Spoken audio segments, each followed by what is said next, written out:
the Detroit Pistons as a lock to be a bottom three team. And I honestly thought, man, this is going great. Bogdanovich is out. Monte Morris is out. They need both those guys to kind of help elevate the team. And maybe that's not right. Maybe things are going to be a little bit different for Detroit, mostly because of Cade Cunningham, who looked like a star in night one. I was so impressed with Cade's ability to get kind of whatever shot that he wanted against the Miami Heat, which there's a difference between regular season Miami Heat and postseason Miami Heat. And Yes. I think that we need to realize this, that the Miami Heat were one of the most unwatchable teams and had one of the most unwatchable offenses in the NBA last season.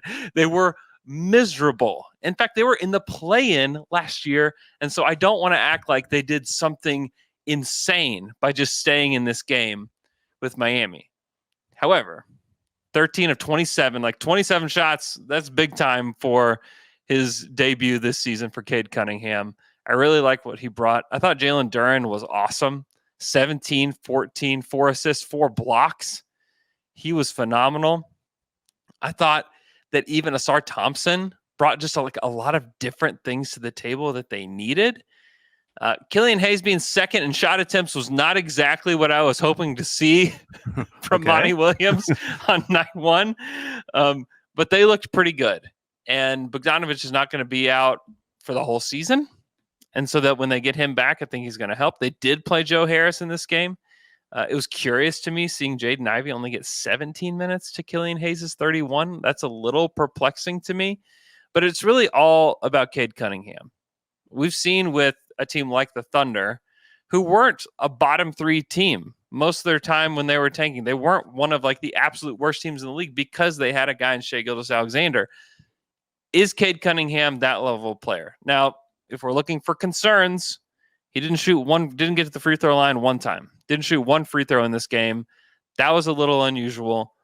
But other than that, he looked like a star. 33 and 9, a steal, 3 turnovers. He was phenomenal. And if he can do that, he can help elevate guys like Duren, Beef Stew. Marvin Bagley played some good minutes off the bench too. And then if they start getting their veterans back, I think Monte Morris is going to help quite a bit. Bogdanovich is going to help. Maybe they're not in the bottom of the league anymore. Yeah, I think with Cade, first of all, we should point out a friend of the show, Sam Vecini, put out an extended video today looking at Cade's performance in that first game. And you kind of drew the comparison to Shai. It's hard not to draw that comparison looking at some of the screenshots because similar to what Shai went through these last couple seasons as OKC, there's not very much spacing right now in Detroit. And so you'll get these screenshots where Cade has gotten into the paint and there are 5 Miami Heat players right there because they do not care about anyone else on this There's team no spacing. and not worried at all. And for him to manage that and still score 30, like that's kind of what you saw from Shai these last couple of seasons, where even despite the spacing, despite teams overloading on him, he was still able to get his points. I mean, that's really the true sign of a superstar. So that's got to make you feel good if you're a Pistons fan. The other thing I would mention is that at least for one night, it felt like they might have an identity, and it might be a defensive identity. Now, Monty Williams threw out that starting lineup, which, as you mentioned, has Killian Hayes taking a decent amount of shots.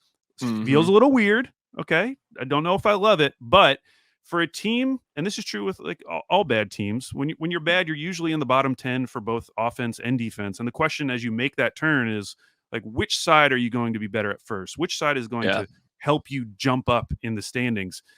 And at least for one night, you could begin to see the vision with the Pistons as kind of this like hard-nosed defensive team, then relying on Cade to kind of carry them offensively. And you need that identity once you start making that turn as a bad team. So I do think that was exciting. The other piece of this has nothing to do with the Pistons, is just looking at the rest of the league, looking at the performances of teams like Washington, Portland, Houston. Yeah, about that. And wondering, okay, well, maybe they aren't as bad as I thought they might be. So yeah, I am rethinking it a little bit. But I definitely want to see more. I think tonight's game they're playing Charlotte. I think that's a big one because if they're going to make this turn, like whoever wins that game is kind of the team I'm going to be feeling better about in this early season stretch. So I actually think that's kind of a big game for them. It's a must-win game. Let's just be honest. Must-win. This is a must-win for Detroit for this next era. Like, go get it, Detroit.